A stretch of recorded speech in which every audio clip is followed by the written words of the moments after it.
guys, Sal here. So the Galaxy S6 Edge was the first smartphone to have a display that wrapped around the side edges of the phone. Well, technically the Galaxy Note Edge did that a year before, but it was manufactured in limited quantities and the screen only wrapped around the right edge. Even Samsung doesn't outright acknowledge the Note Edge as having a curved display.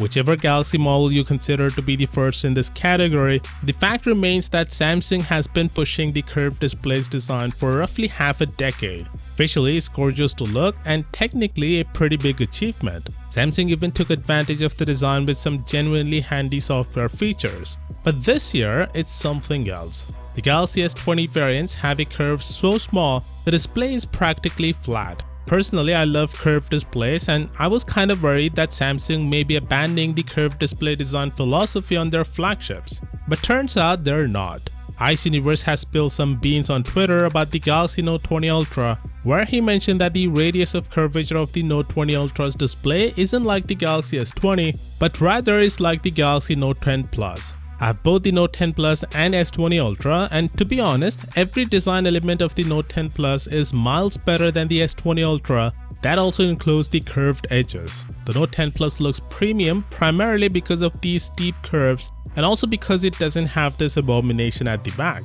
So it's pretty great news that they aren't abandoning the display curves on the Note 20 Ultra. Also, according to YESSS, Samsung will tone down the bezels even more. The Note 20 Ultra will include 0.29mm reduction in bezels on the sides, 0.4mm thinner top and bottom bezels, and 1mm thinner diameter hole punch cutout. Not only that, the Note 20 Ultra is going to be one of the thinnest devices out there currently with a thickness of 7.6mm, 0.3mm thinner than the Note 10 Plus, and a massive 1.2mm thinner than the S20 Ultra. So considering all of this, you can be sure that the Galaxy Note 20 Ultra will be one of the best looking devices that Samsung has launched in recent times.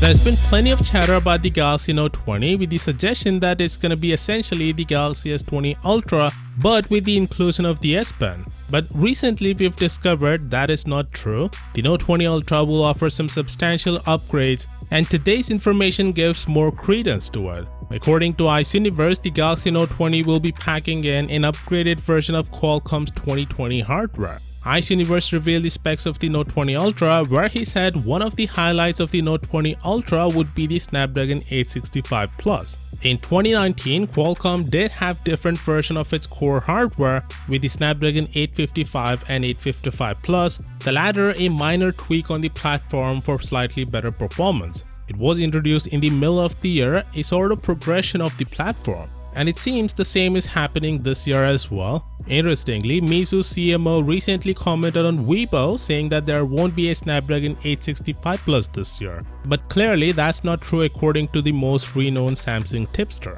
According to early benchmark leaks, the 865 Plus will be the first chipset to cross the 3 GHz speed barrier, making it the most powerful mobile chipset out there. By the way, the Note 20 will also have a new upgraded Exynos processor manufactured on 6nm nodes. This chipset will offer about 1 to 3% better performance than the 7nm Snapdragon 865, but no information just yet on how it will perform against the 865 Plus. Anyway, the Note 20 Ultra specs also include an LTPO display, which will result in improved efficiency, leading to better battery life. Also, the Quad HD Plus and 120Hz can be turned on at the exact same time, which you can't do on the S20 Ultra. There'll also be new camera functions followed by new S Pen features, but YESSS didn't specify any of them. In any case, we'll hear quite a lot about the Note 20 in the coming days, so be sure to subscribe to keep up with all the updates. And as always, I'll see you tomorrow.